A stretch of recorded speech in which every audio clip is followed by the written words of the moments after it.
স্বীকার করো তুমি অপরাধ করছো? আমি অপরাধ করছি। কি অপরাধ করছো? কি কি অপরাধ করছো বলো। মানুষের সাথে প্রতারণামূলক কাজ করেছি, বাটপারি করে টাকা নিয়েছি।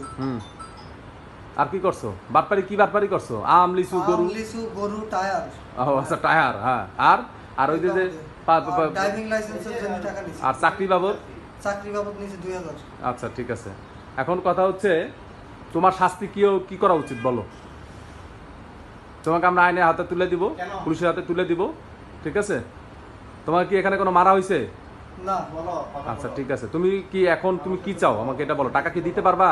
মানুষের পাওনা পরিশোধ করতে পারবা? বাপ মা না আসা পর্যন্ত আমি দিতে পারবো না। আচ্ছা ঠিক আছে, থাকো। মেহেরপুরের রফিকুল ইসলাম নামের এই যুবক ঢাকার খিলগাঁও থানায় প্রতারণার অভিযোগে আটক। একটি সূত্র জানায়, মেহেরপুর সদরের গার্লস স্কুল পাড়ার রফিকুল ইসলাম নামের এই যুবক ঢাকা খিলগাঁও এলাকার একটি বাসা বাড়িতে ড্রাইভারের চাকরি করত। সেখানে বিভিন্ন জনের কাছ থেকে গরু দেওয়া, আম দেওয়া এবং চাকরি দেওয়ার প্রলোভন দেখিয়ে কয়েক লক্ষ টাকা আত্মসাৎ করে। ঘটনাটি জানতে পেরে তার মালিক ও তার পাওনাদারেরা তাকে আটক করে খিলগাঁও থানায় সোপর্দ করে। খিলগাঁয়ে অবস্থানরত মেহেরপুরের পরিচিত একজন আমাদের সঙ্গে যোগাযোগ করে বিষয়টি নিয়ে সংবাদ প্রকাশের অনুরোধ জানায়। এবার এই সংবাদের ভিত্তিতে তার পরিবারকে অনতিবিলম্বে ঢাকার খিলগাঁও থানায় যোগাযোগ করে রফিকুলকে ছাড়ানোর ব্যবস্থা করতে অনুরোধ জানান তিনি। রফিকুল, স্বীকার করো তুমি কি কি অপরাধ করেছো। আমি অপরাধ করেছি এখানকার মানুষজনের সাথে চোরাই গরু, লিচু, আম দেওয়ার পরিমাণে আমি এখান থেকে টাকা নিয়েছি। তুমি কার কার সাথে প্রতারণা করছো এটা স্বীকার করো। আমি এখানে করেছি, আমি এখানে না, তুমি আমানুল্লাহ মানে কার কার কাছ থেকে কে তোমার সাথে জড়িত? আমি নিজেই জড়িত। নিজে জড়িত? তোমার স্ত্রী তোমার যে গরুর ছবিগুলো পাঠাইছে ওগুলো ওর গরুর সাথে জড়িত, গরুর ব্যাপারে। গরুর ব্যাপারে ওর কাছে কি সত্যিকার গরু চুরি করে কি ওর কাছে যায়, ওর বাবার কাছে যায়? তোমার শ্বশুর কি গরু চোর? না, গরু চোর না, কিন্তু গরু আছে শ্বশুরের। হ্যাঁ, শ্বশুরের গরুর ব্যবসা আছে, গরু আছে। তাহলে তুমি চোরাই গরু কেন বললা যে গরু, এই বড় গরুটা চোরাই গরু ছিল? ইন্ডিয়ান থেকে চোরাই ভাবে নিয়ে আসা হয়।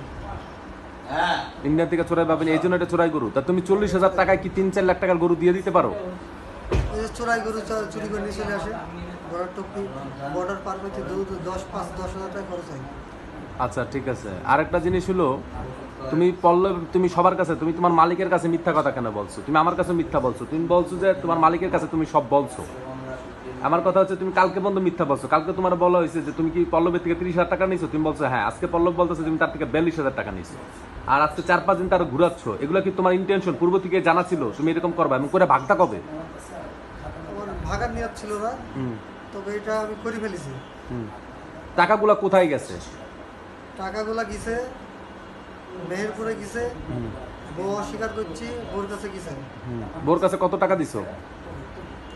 বোর কাছে প্রায় সবই দিছে, বোর কাছে 1 লাখ টাকার উপরে বোরই দিছো সব?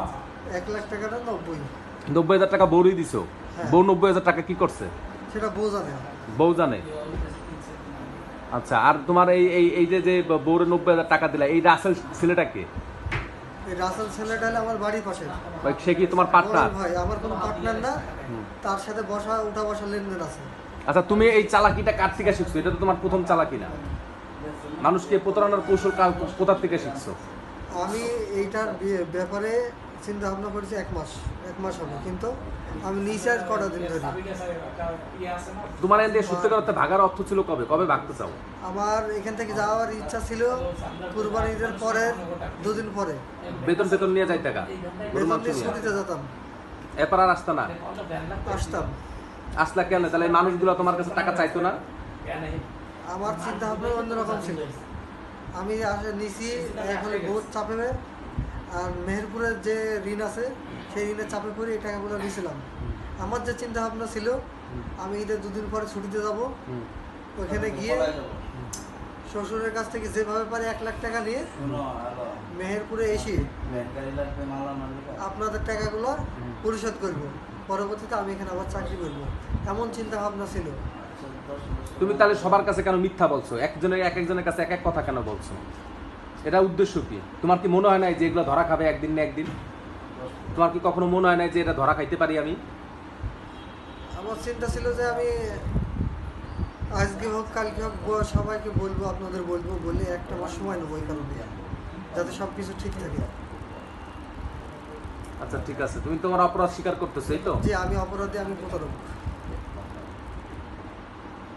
আবার আবার দাঁড়াও, আমার মোবাইলের সমস্যা, আবার বলো, দাঁড়াও দাঁড়াও দাঁড়াও, হ্যাঁ বলো। আমি অপরাধ করেছি, আমি প্রতারণা করেছি, বাটপারি করেছি, হুম। আমি অপরাধী। তুমি তোমার মেহেরপুরে কি ডাকাতি করছো, মানে মানুষের কত টাকা মারছো? মেহেরপুরে আমার কাছ থেকে মার গেছে প্রায় 3.5-এর কাছাকাছি। এই লোকগুলো কি তোমার কাছে টাকা চায় না? ওই লোকগুলো টাকা তো চাই, ওই লোকগুলো সবাই টাকা চাই, যোগাযোগ হলে টাকা চাই। আচ্ছা ঠিক আছে, ওকে থাকো।